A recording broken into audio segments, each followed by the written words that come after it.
अस्सलाम वालेकुम व्यूवर्स। उम्मीद है आप लोग सब खैरियत से होंगे। और आज फिर हम माशाल्लाह से फ़र्स्ट ईयर कॉमर्स ग्रुप और उसमें जो सब्जेक्ट है हमारा बिज़नेस मैथ और chapter 2 ratio proportion and percentage, इसके मज़ीद आगे लेटेस्ट जो हमारे सवालात हैं हम उनको स्टार्ट करते हैं। व्यूवर्स, क्लास शुरू करने से पहले एक बार फिर बताता चलूं कि आप लोग मेरे चैनल सर आतिफ़ ख़ान को सब्सक्राइब करें, बेल आइकन को क्लिक करें ताकि जो भी लेटेस्ट लेक्चर्स हैं, वीडियोस हैं, वो आपको नोटिफिकेशन में हासिल हो जाए। लेक्चर को पूरा कम्प्लीटली देखें और उसके बाद आपके तमाम कॉन्सेप्ट क्लियर होते हैं, लेक्चर आपको अच्छा लगता है तो आप ज़रूर लेक्चर को लाइक करें, शेयर करें और कमेंट सेशन के अंदर अपने कमेंट ज़रूर दें। आइए हम आगे के सवालात का आगाज़ करते हैं। शाहिद जमाल की जो हमारे पास बिज़नेस मैथ की बुक है उसी से मैं आपको सारे सवालात करवा रहा हूं। और इस वक्त आज जो हम सवाल आगे का करेंगे व्यूअर्स वो है क्वेश्चन नंबर 2.29। व्यूअर्स, सवाल को शुरू करते हैं। जैसे कि हमने लास्ट क्लासेस में लेक्चर्स में रेशो के तमाम कॉन्सेप्ट्स को देख रहे हैं, सवालात को देख रहे हैं। इस सवाल में व्यूअर्स वो आपसे क्या कह रहा है, find the ratio x is to y का रेशो मालूम करो। और उसने आपको एक इक्वेशन दी है इन द इक्वेशन, और वो इक्वेशन क्या है, 6x² माइनस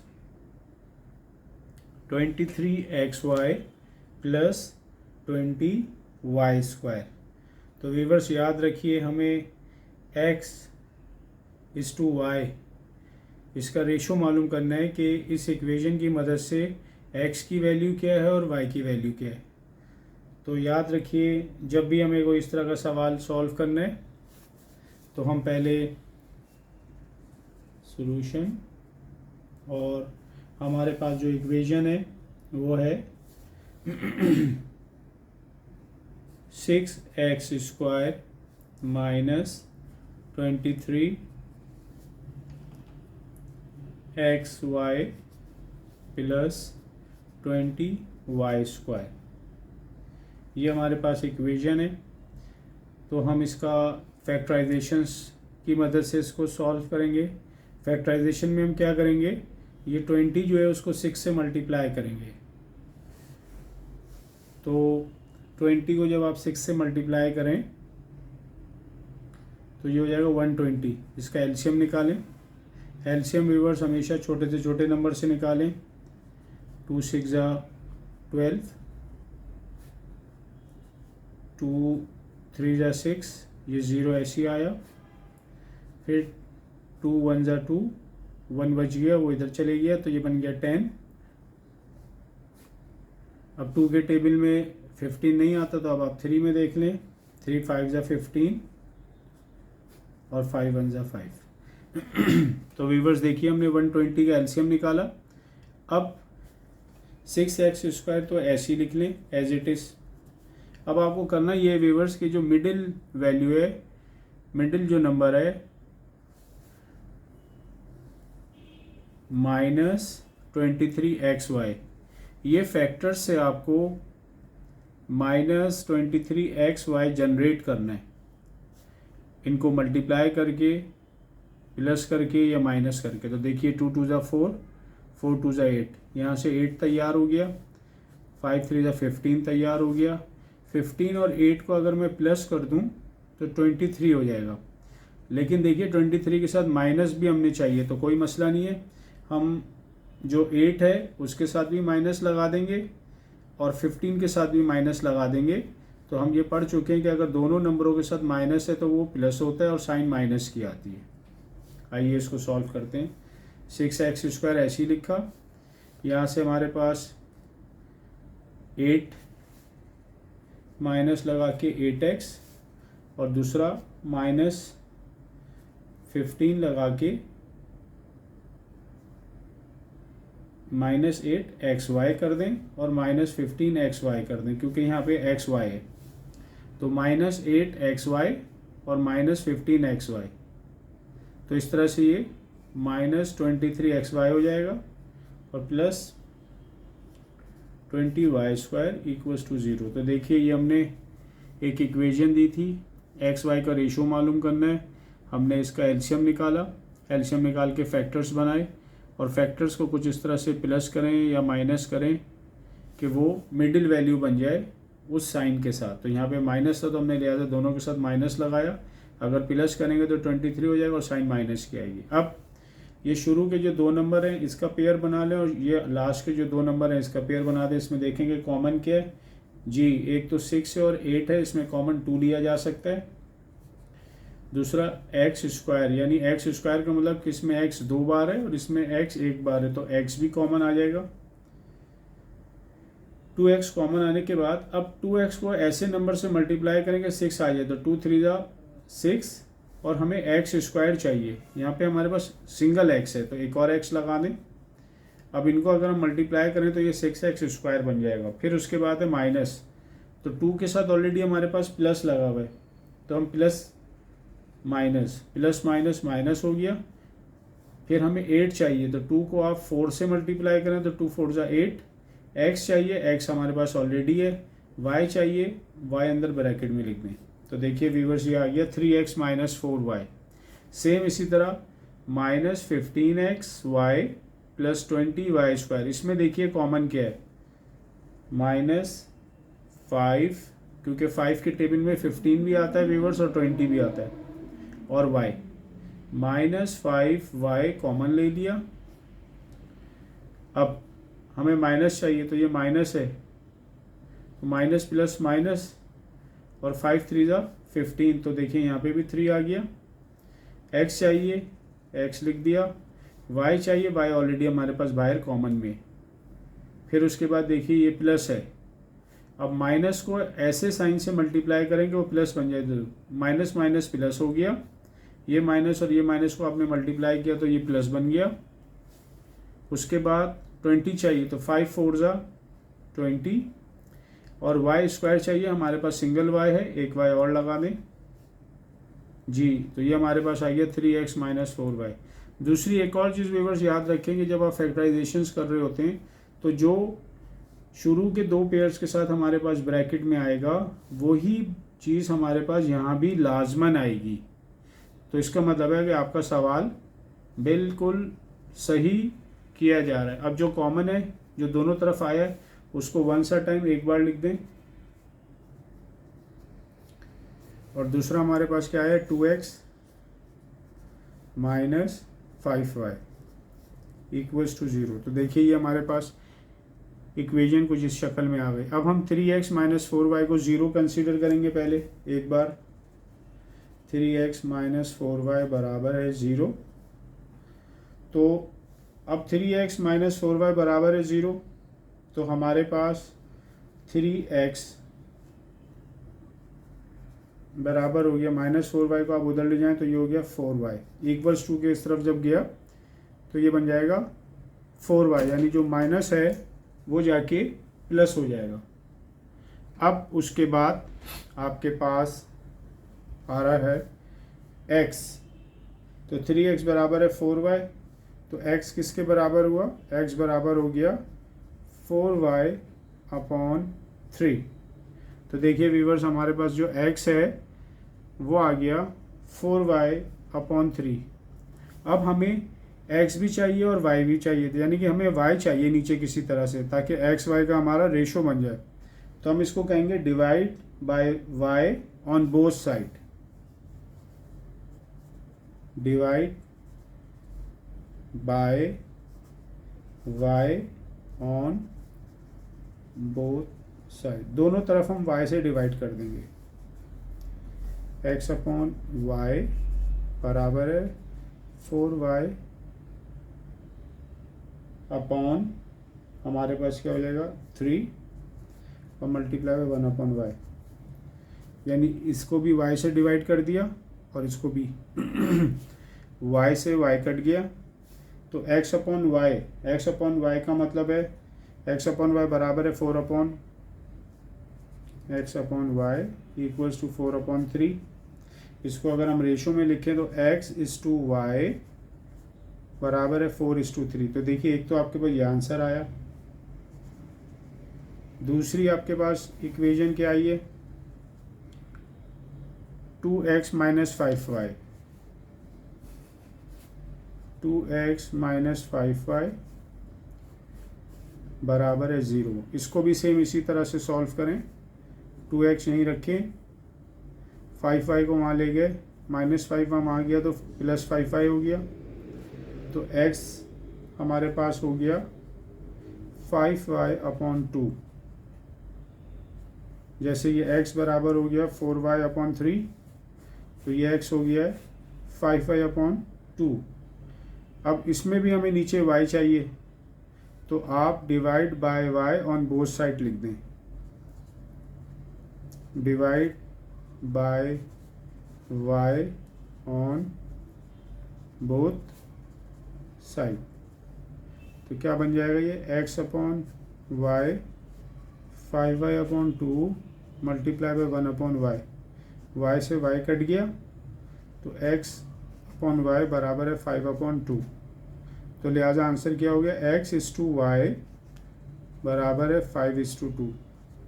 तो व्यूअर्स देखिए ये हमारे पास इसका जवाब आ गया, x इज टू वाई बराबर है 5:2। उम्मीद है व्यूअर्स ये सवाल आपको बहुत अच्छी तरीके से समझ में आ गया होगा। अब जो हमारे पास व्यूअर्स सवाल है वो है 2.33। देखिए 2.33 का जो हमारे पास सवाल है उसमें क्या कह रहा है, at present the ages of Khalid and Sohail are in the ratio of 4:3। कह रहा है मौजूदा खालिद और सुहेल की जो उम्र है वो उसने आपको दिया हुआ है रेशो में 4:3। इन 6 years टाइम, 6 साल के बाद Khalid will be 26 years old. 6 साल के बाद खालिद जो है 26 साल का हो जाएगा। How old is Suhail at present. तो मालूम करके ये बताओ इस वक्त मौजूदा जो सुहेल है उसकी उम्र क्या है। तो बहुत आसान सवाल है, थोड़ा सा ट्रिकली है, समझिए कैसे। 2 लोग हैं खालिद एंड सुहेल।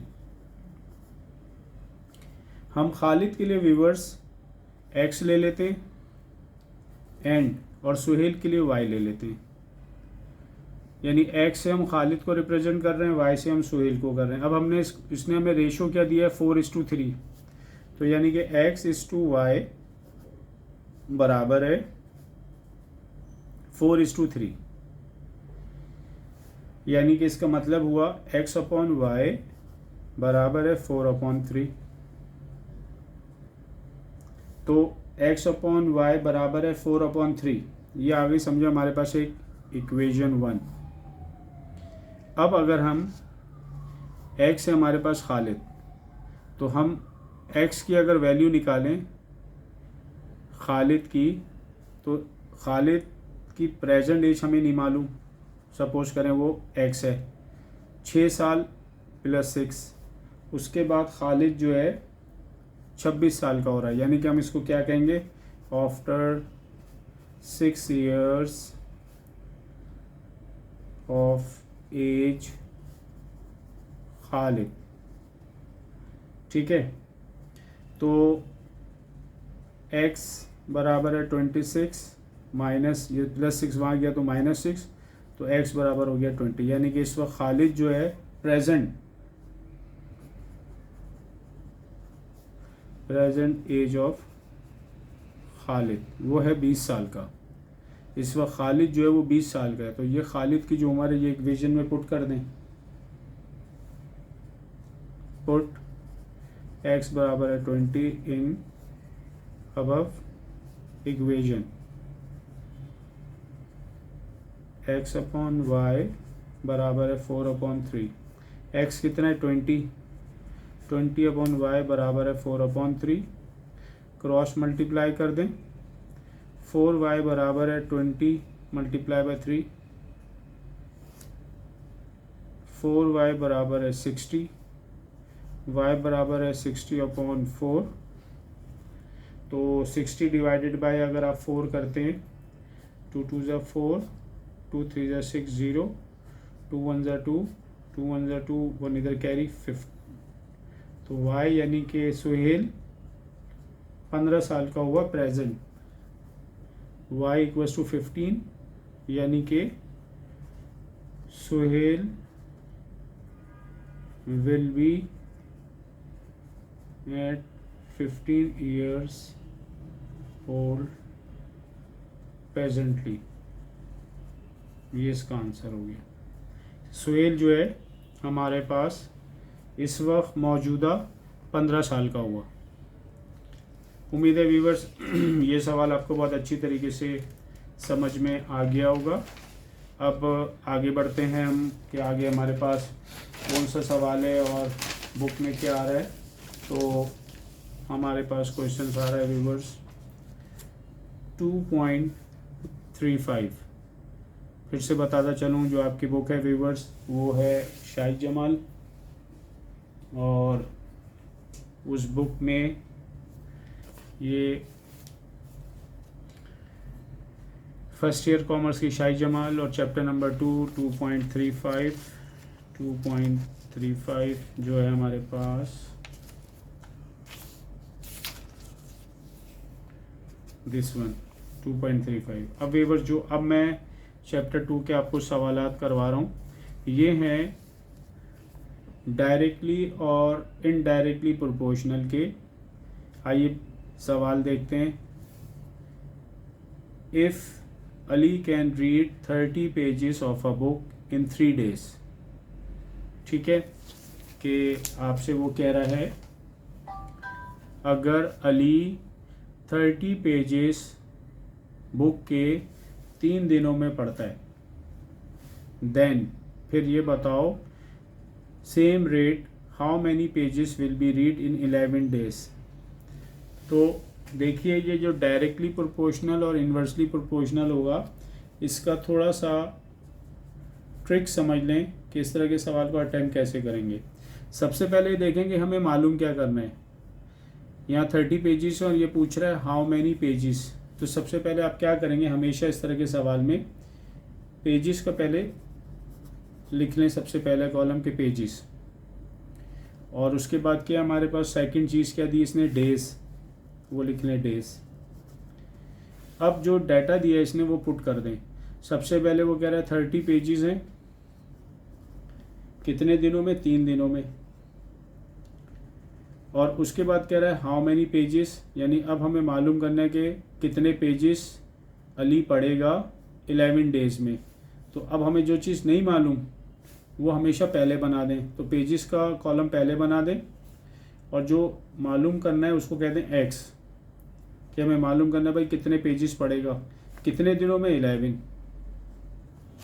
तो व्यूअर सबसे पहले देखें डायरेक्ट और इनडायरेक्ट के जो सवालात हैं, डायरेक्टली प्रोपोर्शनल के और इनडायरेक्टली प्रोपोर्शनल के, फ्रॉम चैप्टर नंबर 2। आप उसमें पहले सवाल पढ़ेंगे, सवाल पढ़ने के बाद जो चीज़ मालूम करनी है, जो चीज़ फाइंड करनी है, सबसे पहले आप उसका कॉलम बनाएंगे, फिर सेकंड नंबर पे जो दिया है उसको लिखेंगे, और जो चीज़ मालूम करनी है व्यूअर्स उसके लिए हम यूज़ करेंगे एक्स।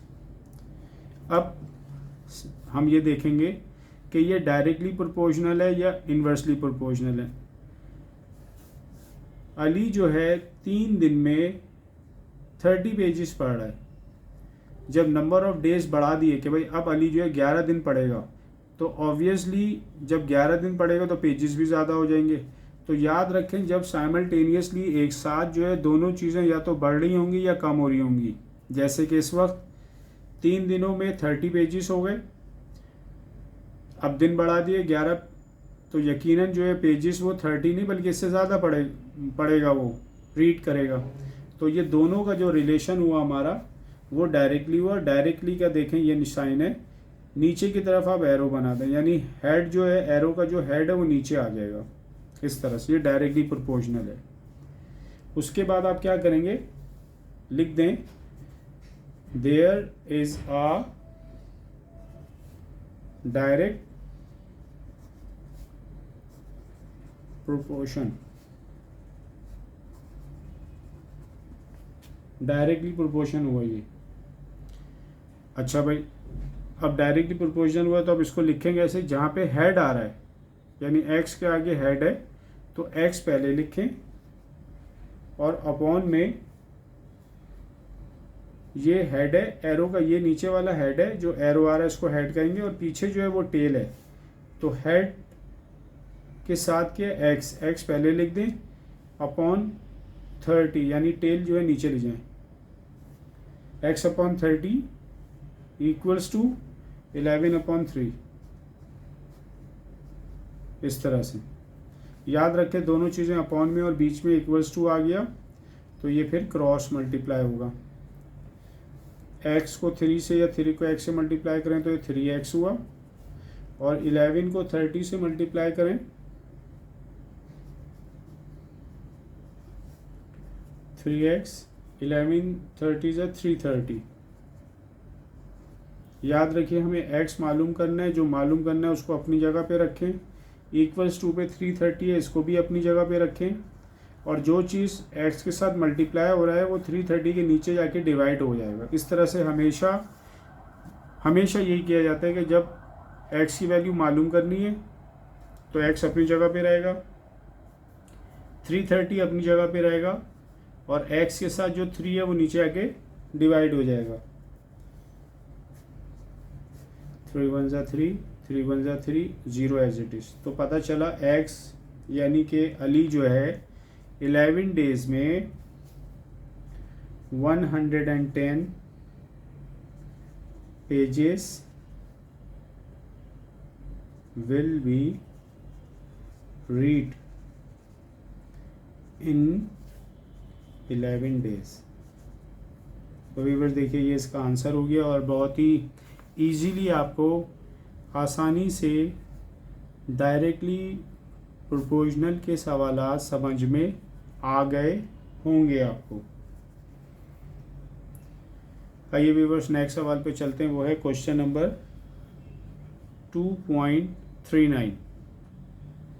2.39 में वो कह रहा है एट अ स्काउट कैंप, एक स्काउट का कैंप लगाया गया है यानी एक कैंपिंग की गई है। देयर इज़ सफिशेंट फूड, वहाँ पे काफ़ी मिकदार में खाना है, सफिशेंट का मतलब काफ़ी फूड है, to last 72 scouts for 12 days. एक स्काउट का कैंप लगाया हुआ है जिसमें 72 स्काउट्स हैं, 72 पर्सन हैं, और जो खाना है वो काफ़ी मिकदार में, जो कि 12 दिन चलेगा। अगर 18 स्काउट्स यानी कि अब 18 स्काउट्स लीव द कैंप, किसी वजह से वो कैंप छोड़ के चले जाएं, 18 स्काउट्स कैंप छोड़ के चले जाएं, तो ये मालूम करके बताओ how much longer can the food last, कि भाई ये बताओ अगर 18 बंदे 72 में से कम हो जाएं तो फिर जो खाना है वो कितने दिन चलेगा, डेज। तो हमने यही सीखा डायरेक्टली और इनवर्सली प्रोपोर्शनल में कि जो चीज़ मालूम करनी है उसका सबसे पहले कॉलम बनाएं, तो डेज का बना लें, और दूसरा क्या है स्काउट पर्सन। सबसे पहले वो आपसे डेज में कह रहा है कि जी 12 दिन है और स्काउट्स हैं 72। फिर कह रहा है कि जी कितना टाइम लग जाएगा, कितने डेज लग जाएंगे, वो हमें मालूम नहीं, वो हमने कह दिया x। और दूसरी तरफ वो कह रहा है कि 72 में से -18 छोड़ के चले गए, तो 72 में से 18 छोड़ के चले गए तो कितने बचे 54। अब जब ये हम डाटा लिख लें तो अब हमने डिसाइड ये करना है कि ये जो दोनों हैं ये क्या डायरेक्टली प्रोपोर्शनल है एक दूसरे के या इन्वर्सली प्रोपोर्शनल। तो देखें कि हमारे पास डायरेक्टली प्रोपोर्शनल का अगर सवाल होगा तो दोनों चीज़ें एक साथ या तो बढ़ रही होंगी या कम हो रही होंगी। तो यहाँ पे क्या है सवाल में, 72 स्काउट्स हैं और खाना जो है वो 12 दिन चलेगा।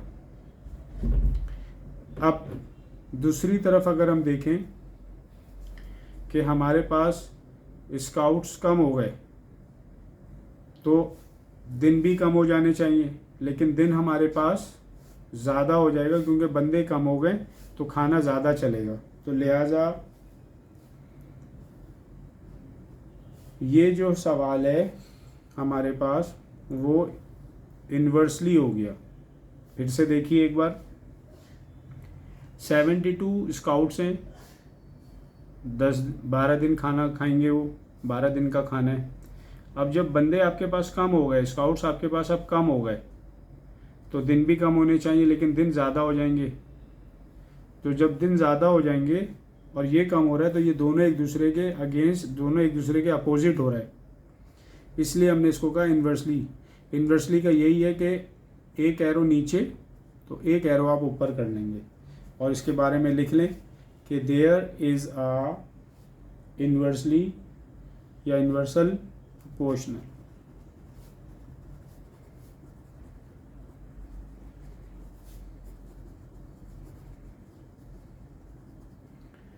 तो जहाँ पे हेड आ रहा है वो x है, x/12 बराबर है, और जहाँ पे हेड आ रहा है तो हेड इसमें आ रहा है 72/54, क्रॉस मल्टीप्लाई कर दें तो ये हो गया 54x, और ये कितना हो गया 12 × 72। 54x बराबर है 12 × 72, ये हो जाएगा 864 अपॉन, और x बराबर है 864 अपॉन, यानी x हमने मालूम करना है तो 864 अपनी जगह पे रहा और x के बराबर में 54 उसको नीचे ले जाएं, तो x जो हमारे पास हुआ व्यूअर्स वो हो जाएगा 864 डिवाइडेड बाय 54, व्यूअर्स ये हो जाएगा 16 डेज। तो देखिए 72 स्काउट्स थे और खाना हमारे पास काफ़ी था, वो 12 दिन चलेगा। अचानक से 72 में से 18 स्काउट्स चले गए, छोड़ के लेफ़्ट हो गए, तो हमारे पास हो गया 54। जब स्काउट्स कम हुआ तो दिन भी कम होने चाहिए लेकिन दिन हमारे ज़्यादा हो जाएंगे। जब बंदे कम होंगे तो खाना ज़्यादा दिन चलेगा, तो लिहाजा इन दोनों का रिलेशन इन्वर्सली हो गया। उम्मीद है व्यूवर्स ये सवाल आपको बहुत अच्छी तरीके से समझ में आ गया होगा। उसके बाद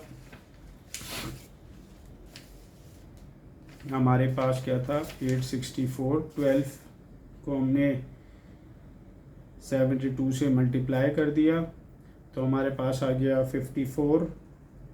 एक बार और इसको ज़रा सा रीचेक भी कर लेते हैं, 12 दोबारा मल्टीप्लाई बाय 72, 864 डिवाइडेड बाय 54, तो ये हो गया 16 हमारे पास डेज का ये हो गया।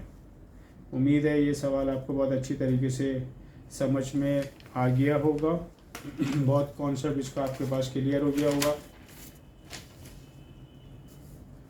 हमारे पास नेक्स्ट क्वेश्चंस जो हैं इसके